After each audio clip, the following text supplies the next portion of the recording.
Spoštovani bralci domovine, leto je naokrog in spet je tukaj donacijska akcija, v kateri z vašo podporo zagotavljamo pogoje za delovanje spletnega medija domovina.je. Lani smo na tak način zbrali okrog 23 tisočakov, kar je bilo 10% več kot leto poprej, a manj kot smo načrtovali in potrebovali za našo vizijo razvoja in rasti medija. Na srečo je domovino podprlo tudi nekaj podjetnikov, kar nam je vendarle omogočilo korake v smer napredka. In v tem smislu je bilo minulih 365 dni res prelomnih. Ne samo, da smo uspeli doseči 25% rast obiskanosti glede na prejšnje obdobje. Uveljavili smo se tudi v širšem slovenskem medijskem prostoru. V zadnjem letu sva z mojim novim namestnikom Martinom Nahtigalom prejela več kot 20 vabil osrednjih medijev, od spletnih portalov in časopisov do nastopov v informativnih oddajah nacionalne televizije, komercialne televizije in tudi radia Ognjišče. Ob tem priznanju za naše delo nam je s tem omogočamo, da naša mnenja, poglede na situacijo v Sloveniji in svetu posredujemo tudi širšemu slovenskemu občestvu, ki mogoče domovine ne spremlja ali bere. To je še en način, da širimo in oplemenitimo naše poslanstvo, zaradi katerega nas navsezadnje podpirate tudi vi. In kakšen napredek smo v tehničnem in vsebinskem smislu v minulem letu naredili? Zastavili smo si povečanje števila vsebin iz 3 na 4 dnevne avtorske novice, pri čemer bi ta dodatni bil produkt nekega poglobljenega novinarskega, tudi raziskovalnega dela. V ta namen smo načrtovali tudi ukrepitev ekipe, tako ožje kot širše komentatorske, ter ključno uvedbo namestnika urednika, ki bo nekoliko razbremenil in razširil obstoječi koncept urednikovanja domovine. Na težnem področju smo se odločili za nadgradnjo najprej komentatorskih vsebin z objavljanjem njihovih zvočnih zapisov. Danes marsikdo pač nima časa za branje, ima pa možnost, da ob svojem delu posluša podcaste. Ter navsezadnje načrtovali smo uvedbo tedenskih videokomentarjev. Predvsej teh ciljev nam je minulem letu uspelo realizirati, ne pa tudi vseh. Uspelo nam je ukrepiti ekipo. V ožjo smo pridobili enega novinarja, na domovini pa lahko prebirate tudi 5 novih komentatorjev.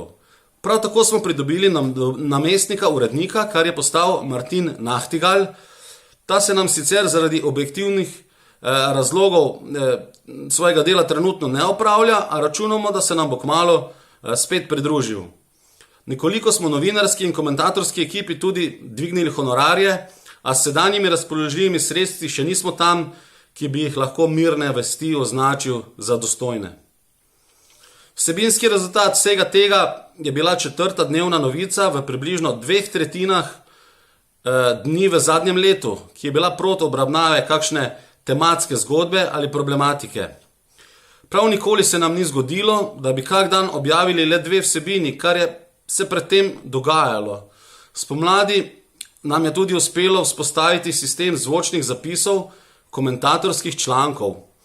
Redno jih lahko poslušate nekaj ur po objavljenih tekstovnih komentarjih in pa tudi jih najdete na playlistah pod ostalimi tematskimi članki. Obenem pa jih bomo v kratkem umestili še na bolj izpostavljeno mesto, tako na prvi strani kot na podstraneh portala. Kaj nam še manjka in nameravamo storiti v prihajajočem letu?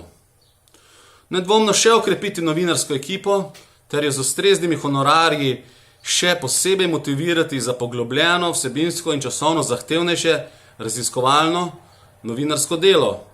Zvočne posnetke razširiti vsaj še na tedenski pregled objavljenih kratkih komentarjev uredništva iz modrih okvirčkov pod tematskimi vsebinami.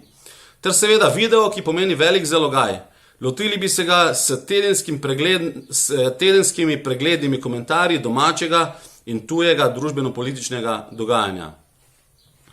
Vsega tega seveda ne moremo izvesti brez finančne rasti medija, ki ostaja neodvisen od kapitalskih in političnih povezav. Zavedamo se, da vsi naši bralci nikoli ne boste tudi naši donatorji. To ostanete in postanete tisti, ki razumete in cenite naše skupno poslanstvo.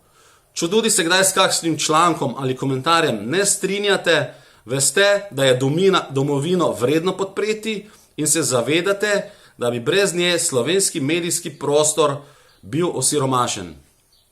Po naši januarski anketi med bralstvom, v kateri bomo tekom te donacijske akcije še govorili, je bolj ali manj rednih donatorjev domovine slaba tretjina med vsemi našimi bralci.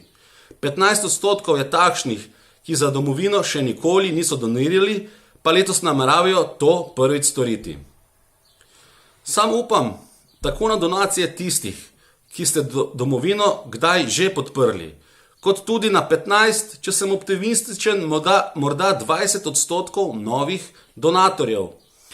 Z vašimi nekaj evri mesečno sicer ne moremo delati čudežev, lahko pa domovino razvijamo, širimo, nadgrajujemo na 1001 način, saj nam idej, kako nagovoriti še širše bralstvo, ne manjka.